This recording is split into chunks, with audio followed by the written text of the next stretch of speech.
Hello दोस्तों, आपका बहुत बहुत स्वागत है हमारे चैनल पर। आज की कहानी का शीर्षक है मेरी बहू ही मेरा अभिमान है। चलिए सुनते हैं आज की ये कहानी। शादी के लिए लड़की देखने गई कौशल्या जी ने लड़की की माँ से कहा, देखिए विवेक मेरा इकलौता बेटा है। जब जब मैं दूसरा बच्चा ना होने के लिए उदास होती तो संजीव मेरे पति कहते, ईश्वर ने 10 बेटों के गुण दिए हैं हमारे विवेक में, लेकिन मेरा मन एक बेटी की चाहत में हमेशा कलपता रहा। सोचती थी बहू को ही बेटे का प्यार दूंगी। अपनी बहू की जो छवि मैंने सोची थी, नेहा उसकी बिल्कुल विपरीत थी। नेहा की माँ ने ही हंसते हुए कहा, बहुत अलग है नेहा। लड़कों की तरह वेशभूषा, हंसना बोलना, अक्खड़पना भरा हुआ था उसमें। जाने विवेक को क्या दिखा था इस लड़की में। जीन्स और टी शर्ट में आकर नेहा ने कौशल्या जी को हेलो आंटी कहा तो कौशल्या जी ने भी प्रत्युत्तर में हेलो ही कहा। तभी उसकी माँ बोली, आंटी के पैर छुओ बेटा। उसको असहज देखकर कौशल्या जी ने कह दिया, रहने दो बेटा, उसकी कोई ज़रूरत नहीं है। बातों से एकदम बिंदास, खिल खिलाकर हंसने वाली, अपनी माँ से हर बात पर तर्क वितर्क करती नेहा कौशल्या जी के बेटे विवेक की पसंद ही नहीं, प्यार भी थी।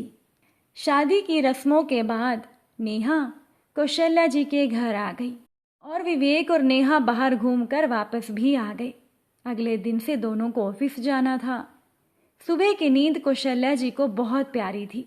सोचती थी बहू आ जाएगी तो उसके हाथों की चाय पीकर अपनी सुबह की शुरुआत करूंगी। लेकिन नेहा को देखकर कौशल्या जी ने अपना ये सपना भुला दिया और सुबह 6 बजे का अलार्म लगाकर सो गईं। पूजा की घंटियां सुनकर कौशल्या जी की नींद खुली। अभी 6 भी नहीं बजे थे। बाहर निकलकर देखा तो नेहा आरती का थाल लिए पूरे घर में घूम रही थी। कौशल्या जी को लगा मैं सपना देख रही हूँ। तब तक वो पास आकर बोली, मम्मा प्रसाद लीजिए। फ्रेश होकर बाथरूम से निकली तो मैडम चाय के 2 कप लिए हाजिर थी। चाय पीने के बाद नेहा ने कौशल्या जी से कहा, मम्मा मुझे नाश्ते में बस सैंडविच और चीला बनाना ही आता है। आप लोग नाश्ते में क्या खाते हैं? पीछे से विवेक आकर बोला, जो भी तुम बनाओ हम वही खाएंगे।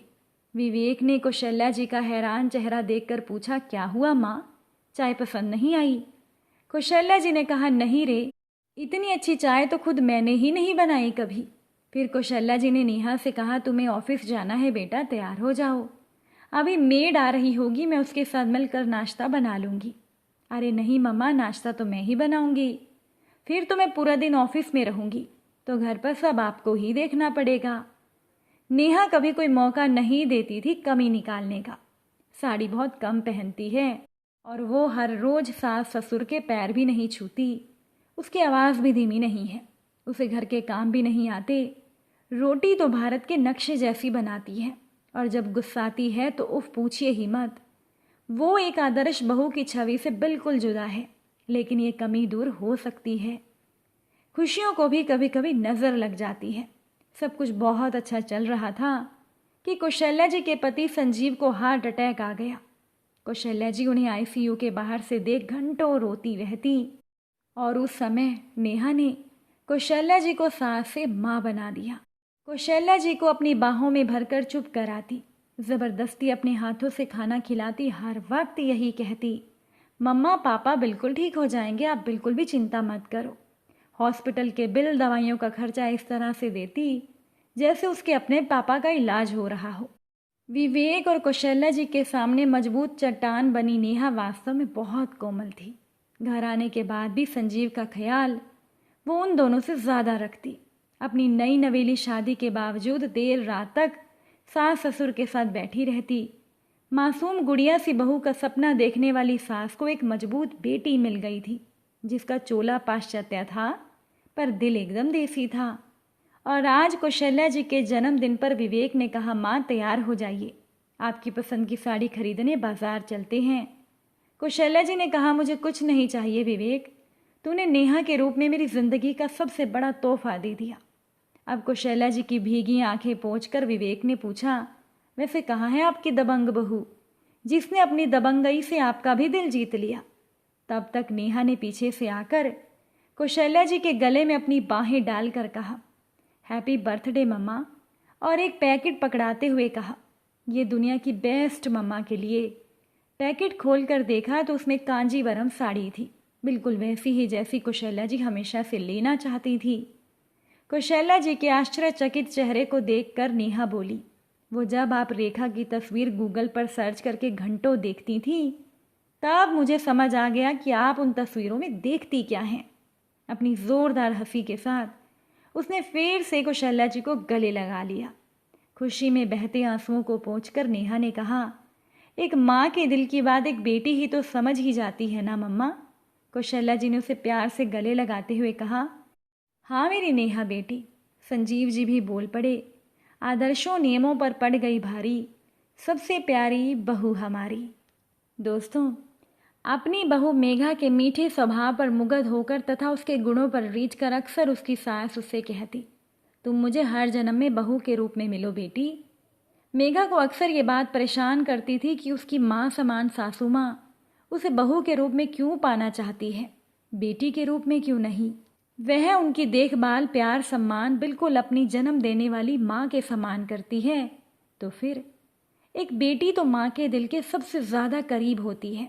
ये बात एक दो बार उसने अपने पति विशाल से भी कही, मगर विशाल जवाब में बस मुस्कुराकर कहता, मेघा, मुझे कभी ना तुम्हारे द्वारा माँ के सम्मान में कोई कमी नज़र आई है और ना माँ के द्वारा तुम्हारे साथ प्यार करते और बर्ताव करते हुए वह तुम्हें बेटियों जैसा प्यार करती हैं। यह सत्य है। मगर मेघा विशाल की बातों से संतुष्ट नहीं होती। आखिर एक दिन उसने मौका देखकर सासू माँ से पूछ ही लिया, माँ, मैं तो हर जन्म में आपकी बेटी बनकर आना चाहती हूँ, पर आप मुझे बहू के रूप में ही पाना चाहती हैं, ऐसा क्यों? सास का जवाब था, बेटियाँ तो होश संभालते ही विदा होकर दूसरे घर चली जाती हैं और बहू सदा के लिए साथ निभाती है, इसी घर में रहती है अपनी माँ के साथ। इसीलिए समझ गई मेरी प्यारी सी पगली बेटी। सास लाड से बोली तो मेघा की आंखें भी स्नेहिल भाव को देखकर भीग गई। वह तुरंत माँ कहते हुए उनसे लिपट गई। सास ने अपनी बहू के लिए क्या खूब लिखा है, एक बेटी मेरे घर में भी आई है। सिर के पीछे उछाले गए चावलों को माँ के आंचल में छोड़कर, पाँव के अंगूठे से चावल का कलश लुढ़काकर, महावर रचे पैरों से महालक्ष्मी का रूप लिए बहू का नाम धरा लाई है। एक बेटी मेरे घर में भी आई है। उसके लिए भी आसान नहीं था पता का आंगन छोड़ना, पर मेरे बेटे के साथ अपने सपने सजाने आई है। मैं खुश हूँ, एक बेटी जाकर अपना घर बसा रही है, एक यहाँ अपना संसार बसाने आई है। एक बेटी मेरे घर में भी आई है। अगर आज की ये कहानी आपको अच्छी लगी हो तो वीडियो को लाइक शेयर ज़रूर कीजिएगा। आज की ये कहानी सुनने के लिए आप सभी का बहुत बहुत धन्यवाद।